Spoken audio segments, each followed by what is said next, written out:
The Giver by Lois Lowry, Chapter 4. Jonas rode at a leisurely pace, glancing at the bike ports beside the buildings to see if he could spot Asher's. He didn't often do his volunteer hours with this friend because Asher frequently fooled around and made serious work a little difficult. But now, with 12 coming so soon and the volunteer hours ending, it didn't seem to matter.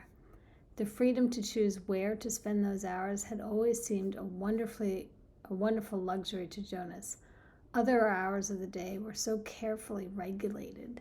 He remembered when he had become an 8, as Lily would do shortly, and had been faced with that freedom of choice. The 8s always set out on their first volunteer hour a little nervously, giggling and staying in groups of friends. They almost invariably did their hours on recreation duty first, helping with the younger ones in a place where they still felt comfortable. But with guidance, as they developed self-confidence and maturity, they moved on to other jobs, gravitating towards those that would suit their own interests and skills. A male 11 named Benjamin had done his entire nearly 4 years in the rehabilitation center, working with citizens who had been injured. It was rumored that he was as skilled now as the rehabilitation directors themselves, and that he had even developed some machines and methods to hasten rehabilitation. There was no doubt that Benjamin would receive his assignment to that field and would probably be permitted to bypass most of the training. Jonas was impressed by the things Benjamin had achieved. He knew him, of course, since they had always been group mates, but they had never talked about the boy's accomplishments because such a conversation would have been awkward for Benjamin. There was never any comfortable way to mention or discuss one's successes without breaking the rule against bragging, even if one didn't mean to. It was a minor rule, rather like rudeness, punishable only by gentle chastisement. But still, better to steer clear of an occasion governed by a rule which would be so easy to break. The area of dwellings behind him, Jonas rode past the community structures, hoping to spot Asher's bicycle parked beside one of the small factories or office buildings. He passed the child care center where Lily stayed after school and the play areas surrounding it. He rode through the central plaza and the large auditorium where public meetings were held. Jonas slowed and looked at the name tags on the bicycles lined up outside the nurturing center.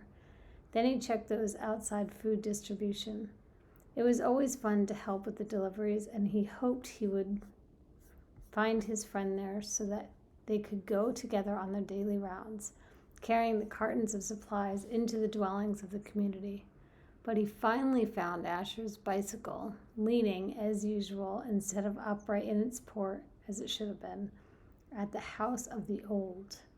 There was only one other child's bicycle there, that of a female 11 named Fiona. Jonas liked Fiona.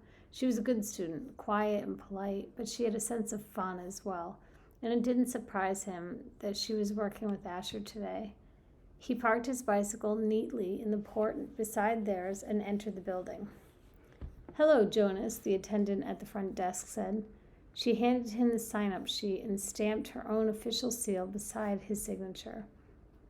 All of his volunteer hours would be carefully tabulated at the Hall of Open Records. Once, long ago, it was whispered among the children, and 11 had arrived at the ceremony of 12, only to hear a public announcement that he had not completed the required number of volunteer hours and would not, therefore, be given his assignment. He had been permitted an additional month in which to complete the hours and then given his assignment privately, with no applause, no celebration. A disgrace that had clouded his entire future. "It's good to have some volunteers here today," the attendant told him. "We celebrated a release this morning, and that always throws the schedule off a bit, so things get backed up." She looked at a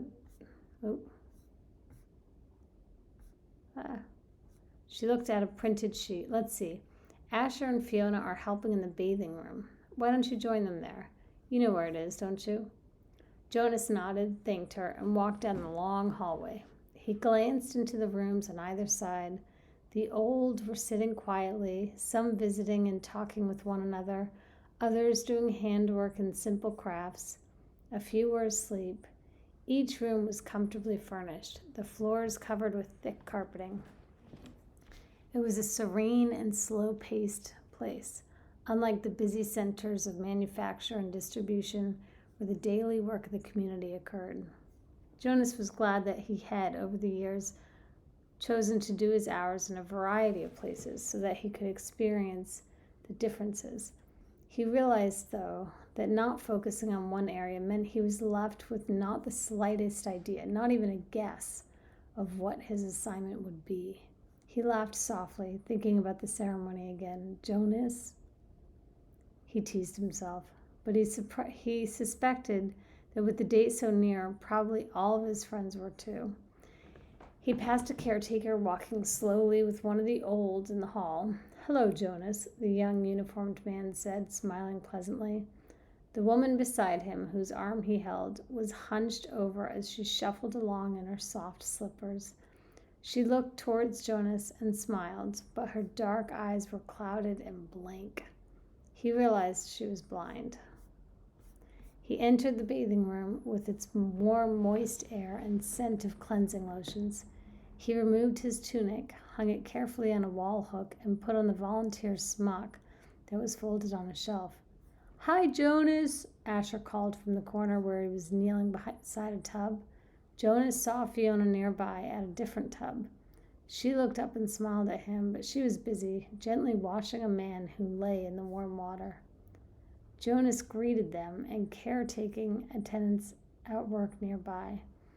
Then he went to the row of padded lounging chairs where others of the old were waiting. He had worked here before. He knew what to do.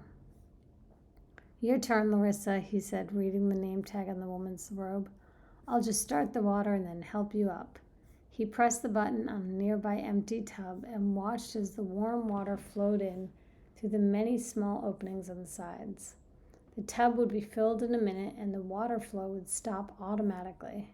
He helped the woman from the chair, led her to the tub, removed her robe, and steadied her with his hand on her arm as she stepped in and lowered herself. She leaned back and sighed with pleasure, her head on a soft cushioned headrest. "Comfortable?" he asked, and she nodded, her eyes closed. Jonas squeezed cleansing lotion onto the clean sponge at the edge of the tub and began to wash her frail body. Last night he had watched his father bathed the new child. This was much the same, the fragile skin, the soothing water, the gentle motion of his hand, slippery with soap. The relaxed, peaceful smile on the woman's face reminded him of Gabriel being bathed. And the nakedness, too. It was against the rules for children or adults to look at another's nakedness, but the rule did not apply to new children or the old. Jonas was glad. It was a nuisance to keep oneself covered while changing for games, and the required apology if one had by mistake glimpsed another's body was always awkward. He couldn't see why it was necessary. He liked the feeling of safety here in this warm and quiet room. He liked the expression of trust on the woman's face as she lay in the water, unprotected, exposed, and free.